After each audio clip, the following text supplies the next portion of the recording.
Assalomu alaykum. Mening ismim Hadicha. Men Montessori onaman va AMI 3-6 diplom kurs talabasiman. Bugun biz sizlar bilan bolalarni mustaqil kiyinishga o'rgatish haqida gaplashamiz. Kiyinish deganda biz faqatgina harakatni tushunmasligimiz kerak. Sababi bu bolaga ishonch, mustaqillik va o'zi erishgan yutuqlarga quvonish demakdir. Qachondan boshlash kerak kiyinishga jalb qilishni bolani?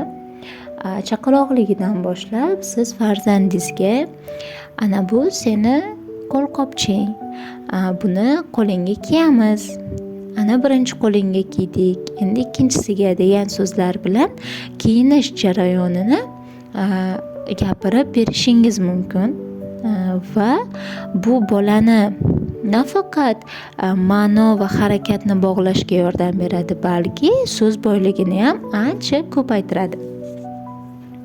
Mustaqillik kuzatishligidan boshlab ham jalb qilsa bo'ladi, ya'ni bola mustaqil o'tirgan va o'tirishni o'rgangan vaqtidan boshlab.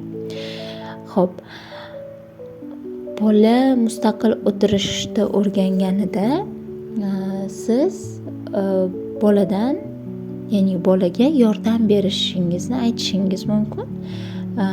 Men bu kiyimchini ushlab turaman, sen qo'lingni kirgizasan, birinchi qo'lingni kirgizdi, endi ikkinchisini degan gaplar bilan kiyinish jarayonini aytib borsangiz bo'ladi. Harakatlarni hamisha so'z bilan qo'llab-quvvatlang.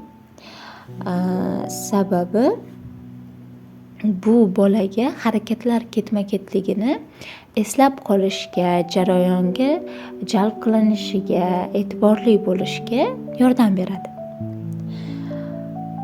Montessori metodikasida bolalarni keyinchalik mustaqil kiyinishida turli xil qiyinchiliklar kelib chiqmasligi uchun turli xil ramkalar taqdim etiladi.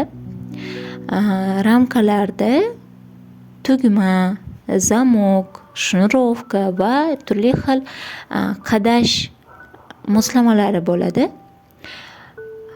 Sizlar ularni Xitoy saytlaridan yoki Rossiya marketplacelaridan zakaz qilishingiz yokida o'zingiz farzandingizni eski yoki kichkina kelib qolgan kiyimchalaridan yasab berishingiz mumkin, tikib berishingiz mumkin. Aytib o'tish kerakki, bola mustaqil kiyinishligi uchun muhim o'rinni tutadigan narsa bu nafaqat bolani jalb qilishligi va bolaga mustaqillikni berishlik, balki muhit ham. Bolaga unga yordam beradigan va u mustaqil o'zi kiyinishga qo'llab-quvvatlaydigan nafaqat katta odam, balki muhit ham. Agar bolada o'tirishi uchun, o'zini qulay his qilishi uchun skameykasi yoki stulchigi bo'lmasa, bu narsani bola qila olmaydi.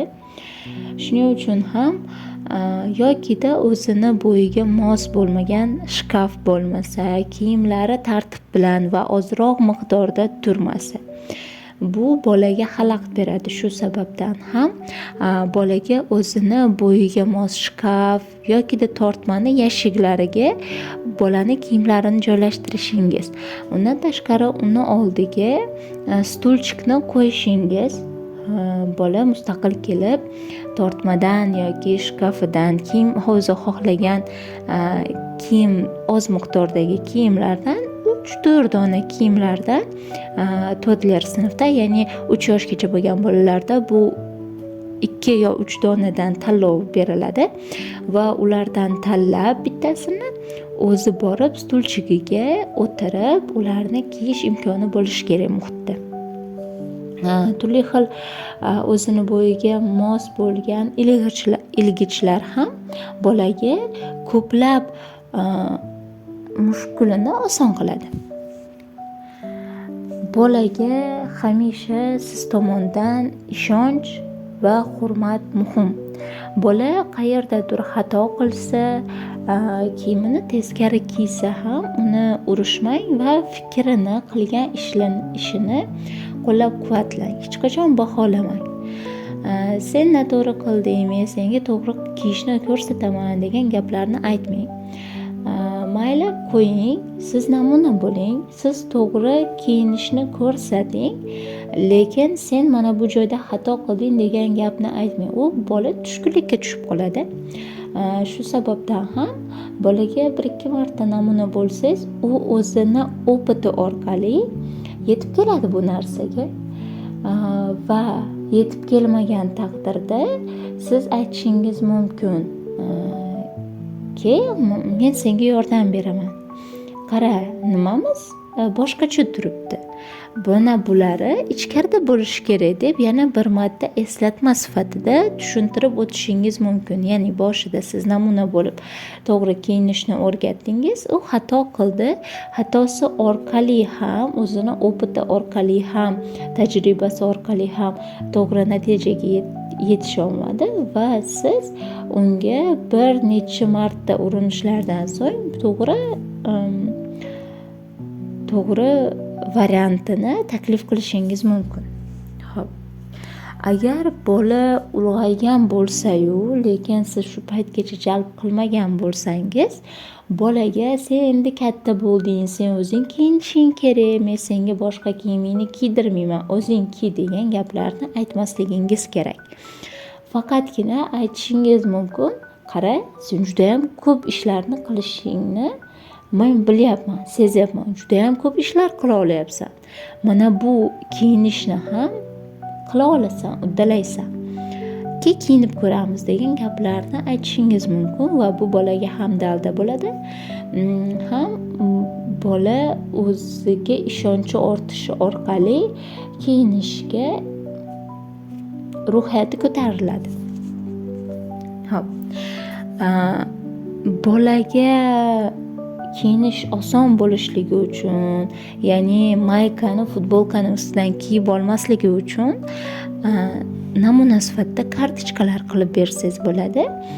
Kartochkalarni birin-ketinlikda qo'yib chiqish kerak bo'ladi. Ya'ni ichki kiyim, shortik, uni ustidan mayka, futbolka, undan keyin paypoq va oyoq kiyim. Kiyimlar kiyilishligini, ketma-ketligini kartochka orqali ham eslatsa bo'ladi. Bu bolaga ko'proq yordam bo'ladi. Va u harakatlar ketma-ketligini to'g'ri eslab qolishga yordam beradi. Albatta, eng muhim narsa bu sabr. Baribir bola bir kunmas bir kun bu yo'lni bosib o'tish kerak bo'ladi va siz baribir o'sha vaqtni yutkazishingiz kerak bo'ladi, ya'ni bolaga o'sha vaqtni berishingiz kerak bo'ladi. Ko'pincha holatlarda onalar vaqtni tejash maqsadida bolalarga erkinlik va mustaqillikni taqdim qilmaydi va o'zim qilaman deb bolani shosha-pisha kiyintirib ketadi. Bu juda ham noto'g'ri narsa, chunki bolani siz qancha ko'p kiyintirsangiz, shuncha bu jarayon ortga suriladi. Siz shuncha vaqt ko'p yo'qotasiz. Agar bolaga hozirdan boshlab shu narsani o'rgatib borsangiz, unga imkon bersangiz, ozgina sabrli bo'lsangiz, bola o'rganib olsa, tajribasi oshgani sari bola tezroq kiyinishni o'rganib oladi va sizni vaqtingiz tejaladi. Shunaqa kiyinishni o'rganish bola asta-sekin mustaqil bo'lish bilan birga o'sadi. Agar siz bunga vaqt, imkon va ishonch bersangiz. Hammalarga omad tilayman. Inshaalloh bergan ma'lumotlarim oz bo'lsa ham manfaatli bo'lishiga ishonaman. Hammaga xayrli bo'lsin. Salomat bo'linglar. Agar yoqqan bo'lsa, like, repost bilan qo'llab-quvvatlasangiz xursand bo'lamiz va bu formatdagi, podkast formatidagi postlarimiz sizlarga berayotgan ma'lumotlarimiz qanchalik foydali bo'layotganiga yozib kommentariy qoldirsangiz, biz shunchalik yana o'sishda davom etamiz. Hammaga kattakon rahmat. Salomat bo'linglar.